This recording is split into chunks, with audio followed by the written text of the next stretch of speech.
She was known for her undeniable beauty, yet restlessness in the face of adversity and circumstances of odds.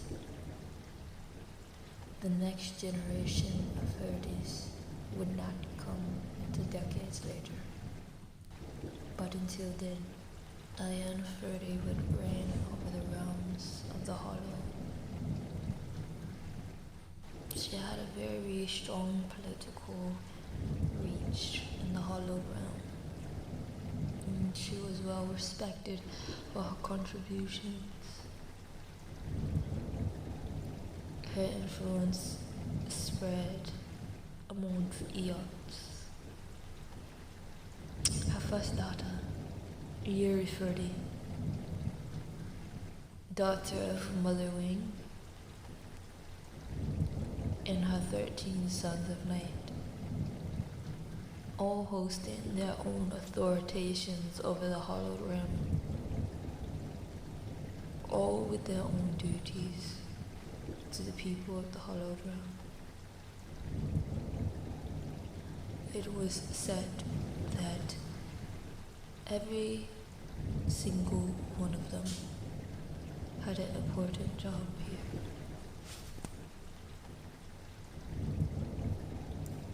To set the stones of time where they needed to be, so that the lines of destiny could connect. They were to care for each other, help each other survive through it all, and they were never to betray each other. And the 13 of them, as it was an undeniable inheritance, many tried to steal as though it was some tangible sanction placed wrongfully amongst the Hollow Realm, which was indeed untrue, because their souls proved to be more than worthy to carry out for what was needed beyond authoritation, and the perceived value of it as well, none really grasping, some for different reasons, the authoritation or the magnitude of it. And the ones that had the greatest duties of them all: patience. Yuri Verde was said to be the most intolerable of them all, due to her undeniable resistance to anything that did not go as Mother Wing's desired outcome. However, she was to learn how time and destiny works, for she was the most hard-headed of them all. And the rest, well, they come with time. Patience. Sister, I know. I was notified hours ago.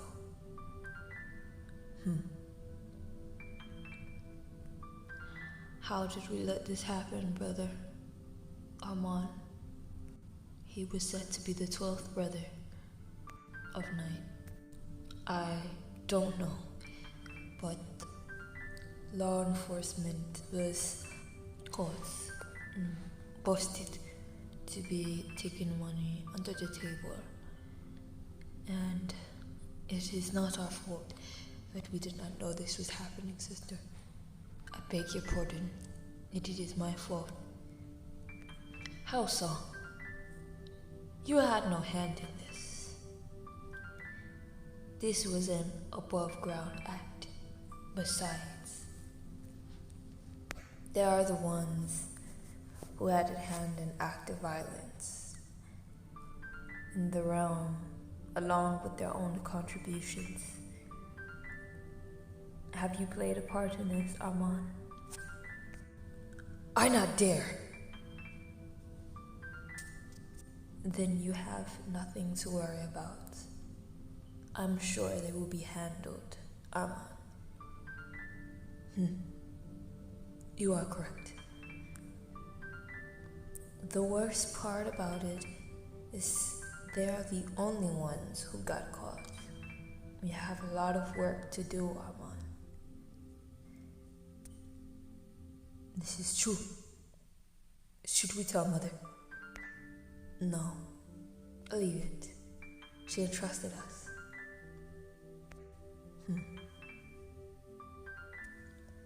We must do what we have to, brother. No rules, right?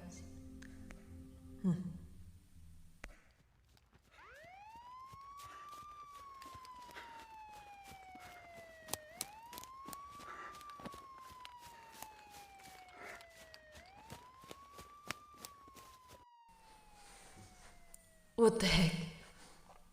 What was that back there? This was Juggy, ninth son of Night.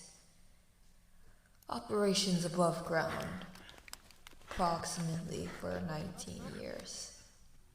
However, he did not know of his origins. Strange, right?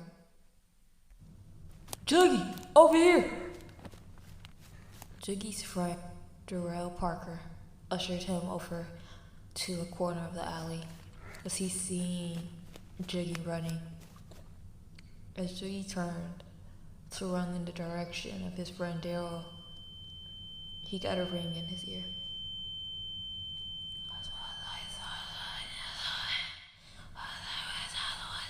Juggy could barely make out the words until he focused in on them. Don't trust him. Don't trust him. Juggy snapped out of it and looked over at Darrell Parker, and his eyes widened. He seen a truck pulled on the other side of the alley, and the door opened slightly. The next thing he knows, move! Shots. Juggy did not hesitate to duck and run the other way. He ran full speed, a bullet grazing his side. As he felt the heat, he didn't even look back. The sirens got louder for a minute, but he hid out in a place that was dark and smelled like piss. This was 5 p.m. and he hid out here until 12, where he finally drug himself up, patting himself down. Only a small patch of blood was on his shirt. He shrugged it off and headed back to his apartment, where he not lived alone but had a roommate, which he barely interacted with. His roommate was rather a computer junkie, and they barely had anything in common. No one asked questions. That's the way they both liked it. It was dark, and when Juggy got home, he was the only one there. Immediately after he opened the door and closed it, he was alone in his thoughts.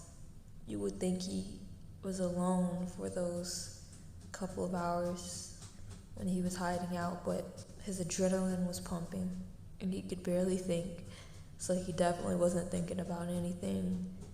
As he put his keys down on the counter, turned his gaze towards the hallway that separated him and his roommate's room, he started seeing scribbles on them. He shook his head. Not this again. Juggy was starting to panic.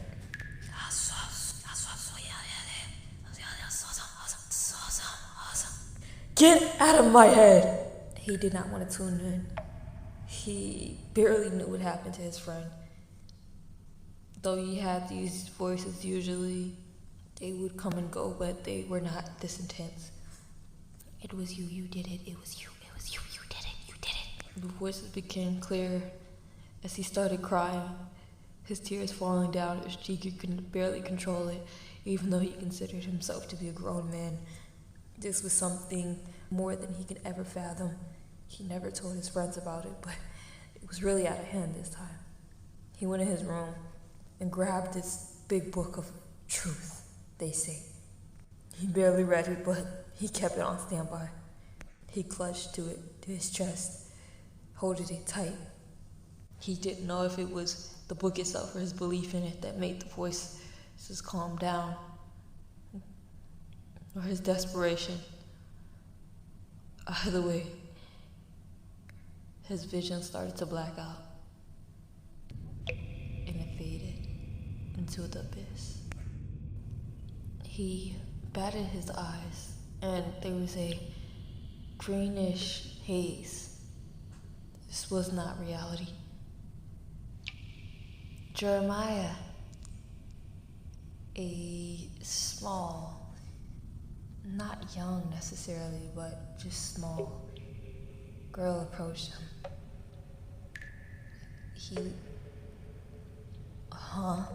Who are you? You have to get out of my dream.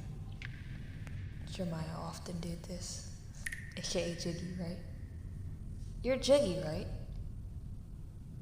Who are you? Jiggy answered. Silly, I'm your sister.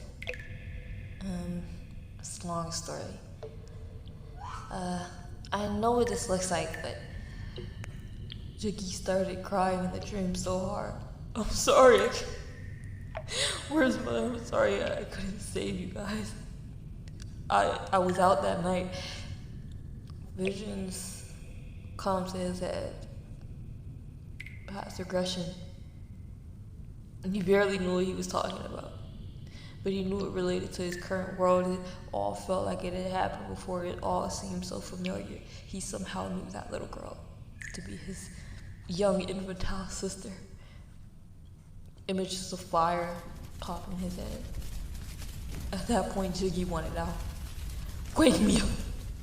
Wake me the hell up. Jiggy cried himself awake.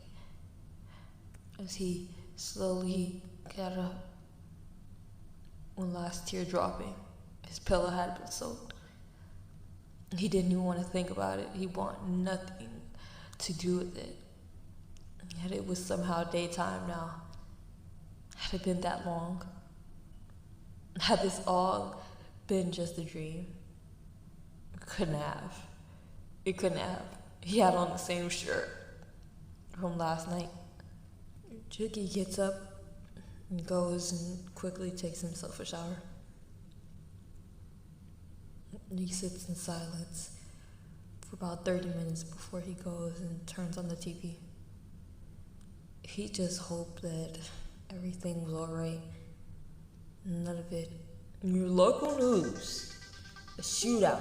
Both parties, one crippled and one fatal, shot dead by the name of Darrell Parker and his acquaintance, Jeremiah Jackson. Jiggy was in disbelief. It's almost like the world had went silent. Were they freaking looking for him? He didn't do anything. He barely got a shot at him. He was just there in self-defense. And it was Darrell who said he had something to handle that night. It had been his best friend since elementary. Was he really gone? Was he really alone in this world now? On top of that being wanted, there's no way in hell you could let that happen. Jiggy started collecting his things. Only being able to fit things into a backpack, he knew it could be nothing that would slow him down, nor nothing that would incriminate him. He looked over to the counter right before leaving, and there was a lighter. And his eyes shifted to oil in the kitchen. Jiggy knew what he had to do. He said his prayers, thinking about his roommate before grabbing the oil and dousing the couch heavily. He had hated that couch. They got it off the side of the road. He grabbed the lighter and lit it up. And next thing you know, there's fire in his eye. Jiggy had through it and stood there for a couple seconds before walking out the front door.